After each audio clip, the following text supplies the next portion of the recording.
అంతర్జాతీయ మహిళా దినోత్సవం మహిళలకు భారీ వరాలు ప్రకటించిన సీఎం చంద్రబాబు ఏడాదిలో 1,00,000 మంది మహిళా పారిశ్రామికవేత్తలను తయారు చేస్తాం. మార్కాపురంలో మహిళలతో ముఖాముఖిలో సీఎం చంద్రబాబు. మహిళా దినోత్సవాన్ని ఒకరోజు కాదు, సంవత్సరంలో అన్ని రోజులు జరుపుకోవాలి. ఐటీ విద్యాశాఖల మంత్రి నారా లోకేష్. రాజధాని అమరావతి నిర్మాణ పనులను ఈ నెల 12 నుంచి ప్రారంభిస్తున్నాం. 3 ఏళ్లలో పూర్తి చేస్తాం. మీడియాతో పురపాలక శాఖ మంత్రి నారాయణ. మహిళా పారిశ్రామికవేత్తలను ప్రోత్సహించడంలో ఆలీప్ పాత్ర ప్రశంసనీయం. ఆలీప్ అంతర్జాతీయ సదస్సులో నారా భువనేశ్వరి. ఇప్పుడు ఏ విధంగా ఉండాలి, కూతురుగా ఉన్నప్పుడు ఏ విధంగా ఉండాలన్నది చెప్పాల్సినటువంటి అవసరం ఉంది. ఇది ఆ పెంపకంలోనే ఉందని చెప్పి తెలియజేస్తూ మేము ఎప్పుడు కూడా మహిళల అభ్యుదయానికి కృషి చేస్తామని చెప్పి, వాళ్ళ అభివృద్ధికి సాధికారతకి కృషి చేస్తామని చెప్పి ఈ సందర్భంగా తెలియజేస్తూ, ఇంత చక్కని కార్యక్రమం ఏర్పాటు చేసినటువంటి జిల్లా కలెక్టర్ గారికి అలాగే ముఖ్యమంత్రి గారికి నేను ప్రత్యేకంగా ధన్యవాదాలు తెలియజేస్తూ, మరొకసారి మీ అందరికీ కూడా మహిళా దినోత్సవ శుభాకాంక్షలు తెలియజేస్తూ, మేమందరూ కూడా మీ పక్షాన ఉంటామని చెప్పేసి తెలియజేస్తూ, నాకు ఈ అవకాశం ఇచ్చినందుకు మీ అందరికీ కూడా ధన్యవాదాలు తెలియజేస్తూ సెలవు తీసుకున్నాను. నమస్కారం. సాధికారత కోసం అహర్నిశలో కృషి చేసిన పార్టీ అని చెప్పి ఈ సందర్భంగా తెలియజేస్తున్నా. తెలుగుదేశం పార్టీ స్థాపించినటువంటి కీర్తిశేషులు నందమూరి తారక రామారావు గారు వారు విద్యా సంస్థల్లో 33% రిజర్వేషన్ ఇచ్చిన తర్వాత అనేక మందికి మరి చదువుకునేటువంటి అవకాశాలు వచ్చినాయి. ఈరోజు ఎంతోమంది సాఫ్ట్వేర్ ఇంజనీర్స్గా అనేక రంగాల్లో రాణిస్తున్నారు. అలాగే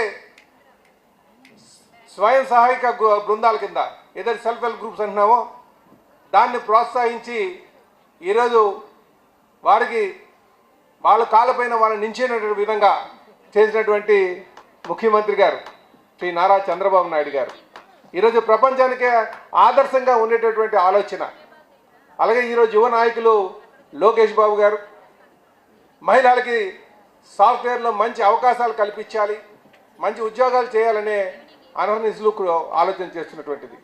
అలాగే ఎన్డీఏ ప్రభుత్వం కూడా ఈరోజు పవన్ కళ్యాణ్ గారు కావచ్చు, మోడీ గారు కావచ్చు, అందరూ కూడా మహిళలకి సముచిత స్థానం కల్పించాలి, వారికి గౌరవం ఇవ్వాలనే ఆలోచనతో మేము ముందుకెళ్తున్నాం. మేము అహర్నిశలు కూడా మీ అభ్యుదయం కోసం పాటుపడతామని చెప్పి కూడా ఈ సందర్భంగా తెలియజేస్తున్నాం. ఇదే కాకుండా మనం కూడా మరి తల్లిగా మనం ఉండేటప్పుడు మన పిల్లలకు చెప్పాల్సినటువంటి అవసరం ఉంది. ఆడవాళ్ళకి గౌరవించాలని, జెండర్ బయాస్, మనం ఆ సమానత్వం చూడొస్తున్నాం. అంటే లింగ వివక్ష లేనట్టుగా మనం పెంచాల్సినటువంటి బాధ్యత మన పైన ఉందని చెప్పేసి ఈ సందర్భంగా తెలియజేస్తున్నాం. నాయకులు ఎంత కృషి చేసినా దానికి అందరూ క్రమానికి సభ అధ్యక్షత వహిస్తున్నటువంటి జిల్లా కలెక్టర్ గారు హరేంద్ర ప్రసాద్ గారికి, అలాగే ఈ కార్యక్రమానికి ముఖ్య అతిథిగా విచ్చేసినటువంటి సాంఘిక సంక్షేమం సోషల్ వెల్ఫేర్ మినిస్టర్ అయినటువంటి డోలా వీరాంజనేయులు గారికి, వేదిక మీద ఉన్నటువంటి సీనియర్ నాయకులు, మాజీ మంత్రివర్యులు పెద్దలు గంటా శ్రీనివాసరావు గారికి, అలాగే మరో పెద్దలు గౌరవనీయులు పోలీస్ కమిషనర్ గారికి, అలాగే వేదిక మీద ఉన్నటువంటి తెలుగుదేశం పార్టీ జిల్లా అధ్యక్షులు గండి బాబ్జీ గారికి, ఇంకనూ వేదిక మీద ఉన్నటువంటి పీడీ గారికి, మిగతా అధికారులందరికీ కూడా పేరు పేరున నా నమస్కారాలు తెలియజేసుకుంటూ, వేదిక ముందు ఉన్నటువంటి మహిళా సోదరులందరికీ కూడా నేను నమస్కారం తెలియజేసుకుంటున్నా. అలాగే ముందుగా మీ అందరికీ అంతర్జాతీయ మహిళా దినోత్సవ శుభాకాంక్షలు తెలియజేస్తున్నా. మరి మహిళలంటే మాతృత్వానికి, అలాగే దాతృత్వానికి, వీరత్వానికి మూడిట్లకి చిహ్నమైనటువంటి మహిళా సోదరిమణులు. మీ పట్ల ఎప్పుడు కూడా మేము గౌరవంగా ఉంటాం. మీకు ఆర్థికంగా, సామాజికంగా